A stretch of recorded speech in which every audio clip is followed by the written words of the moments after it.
शीर्ष महिला हत्यारे ने रूसी राजदूत को मारने के लिए खुद को गर्भवती के रूप में छिपाया। आखिरकार कौन सोच सकता है कि ऐसा दिखने वाला कमजोर महिला एक शीर्ष हत्यारा हो सकता है। अगली ही पल वह सुरक्षा गार्ड के सामने नकली लो ब्लड शुगर का नाटक करते हुए बेहोश हो जाती है और उन्हें मिठाई खोजने के लिए भटका देती है। इस समय का लाभ उठाकर उसने तुरंत राजदूत के पास पहुंचकर चुपचाप उनके फोन को बदल दिया। जैसे ही राजदूत फोन करेंगे, फोन के अंदर की साउंड वेपन तुरंत एक्टिवेट हो जाएगी। पल भर में उसने राजदूत के दिमागी कोशिकाओं को पूरी तरह खत्म कर दिया। जब सुजी ने मौके से हटने की तैयारी की, तभी सुरक्षा गार्ड वापस आया और उसे एक जूस ऑफर किया। न केवल उसने अपना मिशन पूरा किया, बल्कि उसे एक अचंभित करने वाला उपहार भी प्राप्त हुआ। ठीक इस समय जब वह बाहर निकलने को तैयार थी, तो एक गार्ड लिफ्ट में उससे मदद मांगते हुए दाखिल हुआ। शशांक पर अकेली होने के कारण भले ही उसके भेष में कोई कमी न थी, उसे संदिग्ध माना गया। सुजी ने नर्वस हुए बिना लिफ्ट के अंदर गार्ड से मुकाबला शुरू कर दिया, पर जगह की तंगी ने उसकी हरकतों को सीमित कर दिया। लेकिन ऐन वक्त पर उसके नकली पेट ने उसकी मदद की और उसने गार्ड को मात दी।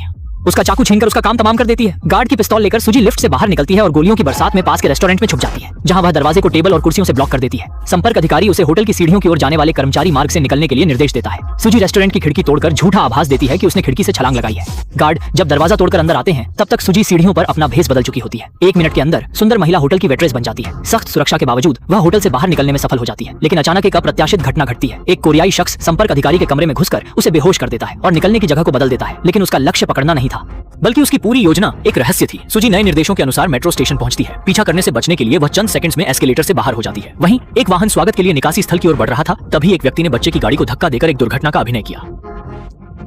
हे भगवान, हे भगवान। चलते हुए गाड़ी के लोगों के बाहर आकर जांच करने पर सुजी पीछे से हमला करती है और उन्हें बेहोश कर देती है। इसके बाद वह गाड़ी ड्राइव करते हुए निकासी स्थान की ओर बढ़ती है। लेकिन एक शीर्ष हत्यारे की चौकस दृष्टि ने यह देखा कि गाड़ी की लाइट्स पर हादसे का निशान था, जिससे सुजी समझ गई कि संगठन कभी समस्या वाली गाड़ी नहीं भेजता। खतरा भांपते ही वह तुरंत वापस मुड़ती है और उस आदमी पर गोलियां चलाकर माहौल में अफरा तफरी मचाती है। मौके का फायदा उठाकर भीड़ में गायब हो जाती है। जब आदमी उसका पीछा करने की कोशिश करता है, मौके के ट्रैफिक पुलिस द्वारा रोक दिया जाता है। वापस देखने पर वह देखता है कि सुजी भीड़ में पहले ही गायब हो चुकी है।